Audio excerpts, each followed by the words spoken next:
کہ ان کھنڈرات کی حالت ایسی کر دی گئی تھی کہ انہیں دیکھ کر کوئی بشر ان کی طرف نہ آنے کی ہمت نہ کرے۔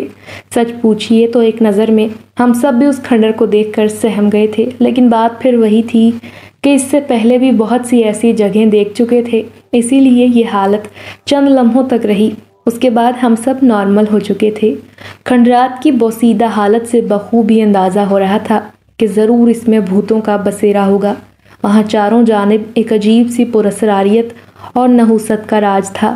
ہم چاروں کچھ دیر وہیں رک کر اسے غور سے دیکھتے رہے۔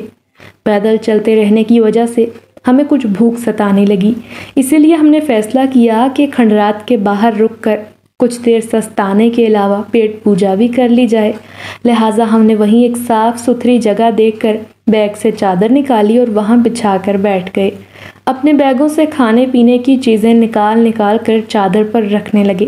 پیٹ بھرنے کے بعد ہم نے تمام سامان سمیٹا اور ادھر ادھر کی باتوں میں مصروف ہو گئے۔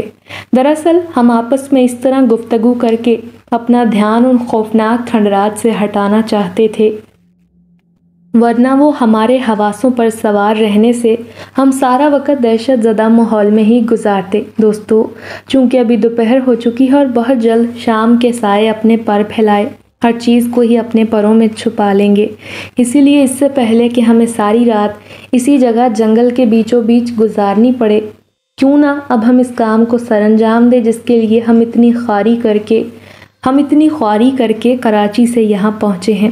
میں نے اپنے دوستوں کو مخاطب کرتے ہوئے کہا، ظاہر ہے ہم یہاں پکنک منانے تو نہیں آئے تھے کہ یوں ہی خوش گپیوں میں سارا وقت گزار کر واپس چلے جاتے۔ ابھی ہم سب کھڑے یہی باتیں کرنے میں مشغول تھے کہ اچانک کھنڈرات کے اندر سے نسوانی چیخیں سنائی دینے لگیں۔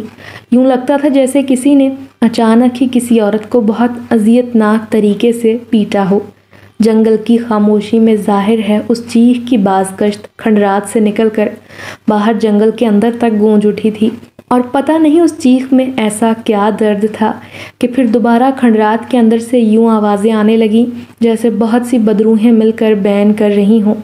ان کے بین کی آوازیں ہم باہر کھڑے کافی واضح طور پر سن رہے تھے۔ یوں لگتا تھا جیسے کوئی کسی کے مرنے پر زور زور سے بین کرتا ہے۔ لو جی، شاید انہیں ہمارے یہاں آنے کی اطلاع مل چکی ہے، اور یہ بھیانک دردناک آوازیں ہمیں اس کے اندر جانے سے روکنے کا پیش خیمہ ثابت ہو رہی ہیں۔ ارسلان نے قدرے سہمے ہوئے لہجے میں کہا۔ اس کے چہرے پر ہوائیاں اڑ رہی تھیں، حالانکہ اس سے پہلے بھی ہم 2-3 بار اس طرح کی صورتحال کا سامنا کر چکے تھے۔ اب تو چاہے یہ باہر آ کر بھی ہمیں اندر جانے سے روکنے کی کوشش کریں تو ہم رکنے والے نہیں، اسی لیے گھبرانے کی کوئی ضرورت نہیں۔ اگر ہم اسی طرح یہاں سے بنا کچھ دیکھے واپس بھاگ گئے تو ہمارا ضمیر ہمیں عمر بھر کچوکے لگاتا رہے گا۔ میں نے انہیں ہمت و حوصلہ دلاتے ہوئے کہا۔ بہرحال میرے سمجھانے پر وہ تینوں راضی ہو گئے اور ہم دوبارہ ان کھنڈرات کی جانب بڑھنے لگے۔ ان کھنڈرات کی بوسیدہ حالت دیکھ کر طبیعت پر عجیب سی وحشت طاری ہونے لگی تھی۔ جی چاہتا تھا کہ واپس بھاگ جائیں، لیکن دماغ ایسا کرنے سے منع کر رہا تھا۔ گیٹ نام کی کوئی بھی چیز وہاں نہیں تھی۔ سامنے ایک بڑا سا دالان تھا جس کے بیچ میں ایک بڑا سا حوض بنا ہوا نظر آ رہا تھا۔ حوض میں ٹوٹا پھوٹا سنگ مرمر کا فوارہ نصب تھا، اور حوض سوکھنے کی وجہ سے اس میں کائی جمی ہوئی تھی، اور اس میں لگی ہلکے نیلے رنگ کی ٹائلوں پر شاید خون کے دھبوں کے نشان تھے جو وقت کے ساتھ ساتھ اپنا رنگ بدل چکے تھے، لیکن پھر اس کی ہلکی سی تہ سرخی مائل کی صورت میں نظر آ رہی تھی۔ دالان کے سامنے ایک کوریڈور دکھائی دے رہا تھا جس کے سامنے اور اندر کی جانب مکڑیوں کے جالے تنے ہوئے تھے۔ کوریڈور کے دوسری جانب شاید کوئی صحن تھا کیونکہ وہاں روشنی دکھائی دے رہی تھی۔ ابھی ہم وہیں کھڑے مزید اس کے اندر جانے کی کوشش کر ہی رہے تھے کہ اچانک ہمیں یوں لگا جیسے کوریڈور کے سامنے پیچھے والے حصے میں کوئی شخص کھڑا تھا۔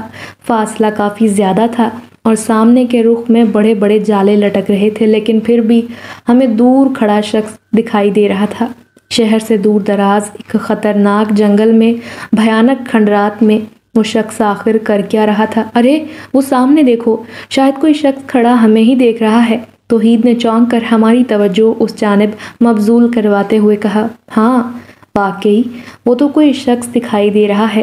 میرے منہ سے بھی حیرت زدہ بات نکلی۔ ہم سب حیرانگی سے اس جانب دیکھ رہے تھے اور پھر یہ دیکھ کر ہمارے چھکے چھوٹ گئے کہ وہ شخص یکدم ٹکڑوں میں تبدیل ہونے لگا۔ سب سے پہلے اس کا سر اس کے دھڑ سے علیحدہ ہوا اور آہستہ آہستہ پرواز کرتا نیچے زمین پر آ کر ٹک گیا۔ اس کے بعد اس کے کندھے آدھے پیٹ تک کٹ کر نیچے زمین پر اتر گئے۔ اس کے بعد اس کی ٹانگیں آہستہ آہستہ ہماری جانب بڑھنے لگیں اور اس کے پیچھے پیچھے اس کا سر اور آدھا دھڑ، بازو لہراتے ہی یوں بڑھنے لگے جیسے فوجی ایک دوسرے کے پیچھے پریڈ کرتے ہوئے آگے بڑھتے ہیں۔ بڑا ہی بھیانک اور رونگٹے کھڑے کر دینے والا منظر تھا۔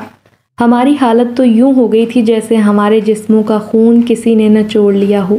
دل ہی دل میں جتنی بھی قرآنی صورتیں مجھے یاد تھیں انہیں دہرانے لگا اور ساتھ ہی ساتھ آیت الکرسی کا ورد کرنے لگا۔ سامنے کا بھیانک منظر دیکھ کر مجھے اتنا بھی ہوش نہ رہا کہ اپنے دیگر ساتھیوں کو بھی قرآنی آیات یا صورتیں پڑھنے کے لیے کہہ سکوں۔ ہم سب منہ کھولے ان انسانی جسم کے ٹکڑوں کو اپنی جانب بڑھتے گھور رہے تھے، اور جب ہم نے واپس پلٹنے کے لیے قدم اٹھانا چاہا تو یہ دیکھ کر ہماری حالت پتلی ہونے لگی کہ ہمارے قدم زمین سے چپک چکے تھے۔ یہ ہم سب کے لیے ایک بھیانک اور جان نکال دینے والا لمحہ تھا، ایک ایسا بھیانک لمحہ جو ایک افریج کی طرح ہماری جانب بڑھ رہا تھا، اور پھر فاصلہ آہستہ آہستہ کم ہونا شروع ہو گیا۔ وہ تینوں ٹکڑے اب ان لٹکتے جالوں کو توڑتے ہوئے ہمارے سامنے موجود تھے، اور پھر یکدم اس کٹے ہوئے انسانی سر کے منہ سے ایک آواز سنائی دیتے ہی ہمارے تو ہوش اڑ گئے۔ کیا کوئی کٹا ہوا سر بھی یوں کسی سے مخاطب ہو سکتا ہے؟ لیکن حقیقت ہماری نظروں کے سامنے عیاں تھی، اور پھر وہ سر آہستہ آہستہ اوپر کی جانب اٹھنے لگا، اور اس سے پہلے کہ ہم اپنے بچاؤ کے لیے کچھ کرتے، وہ سر اڑتا ہوا کسی بندوق کی گولی کی طرح ہماری طرف بڑھا، اور اس سے پہلے کہ وہ ہم پتھر بنے دوستوں سے آن ٹکراتا کہ اچانک انسانی سر جیسے ہی برق رفتاری سے اڑتا ہوا ان کے جانب بڑھا، تبھی ایک سیاہ بھیڑیا لمبا جمپ لیتا ہوا اس سر کو دبوچتا ہوا کہیں غائب ہو گیا۔ یہ سب اچانک ہوا، اور ایسا ہوتے ہی جیسے جنگل میں ایک طوفان برپا ہو گیا۔ جی ہاں، ہمارے چاروں طرف چیخو پکار شروع ہو گئی، اور ہمیں یوں محسوس ہونے لگا جیسے ہم کسی لوہے کے بند کمرے میں بند ہو چکے ہیں اور اس کمرے کو چاروں طرف سے آگ لگا دی گئی ہے۔ ہمیں اپنے جسموں میں انتہائی گرمی محسوس ہونے لگی تھی۔ ہم نے بے اختیار اپنے بیگوں کے ساتھ اپنے جسموں پر موجود کپڑے بھی اتارنا شروع کر دیے۔ کچھ ہی دیر میں ہمارے جسموں پر صرف جانگیا ہی بچا تھا جسے ہم سب نے بمشکل برداشت کیا ہوا تھا، ورنہ ہمارا تو یہی دل چاہ رہا تھا کہ اسے بھی اتار پھینکیں۔ ہم خوف سے آنکھیں بند کیے ان آوازوں کو سننے پر مجبور تھے، کیونکہ کان بند کرنے پر وہ زیادہ زور سے سنائی دینے لگتی تھی۔ پھر یکدم وہاں ایسی خاموشی چھا گئی جیسے کوئی پتھر والی آٹے کی چکی چلتے چلتے اچانک رک جاتی ہے۔ یہ محسوس ہوتے ہی ہم سب نے جب آنکھیں کھولیں تو وہ انسانی جسم کے دونوں ٹکڑے بھی غائب تھے، اور کوریڈور کے سامنے کے رخ اسی طرح دوبارہ مکڑیوں کے جالے لٹک رہے تھے۔ ہم حیرت زدہ اس جانب دیکھ رہے تھے، کیونکہ ہم سب نے اپنی زندہ آنکھوں سے صاف دیکھا تھا کہ وہ انسانی کٹی ٹانگیں ان جالوں کو توڑ کر ہمارے سامنے نمودار ہوئی تھیں۔ پھر اچانک سے دوبارہ یہ جالے اتنی جلدی میں کیسے بن گئے؟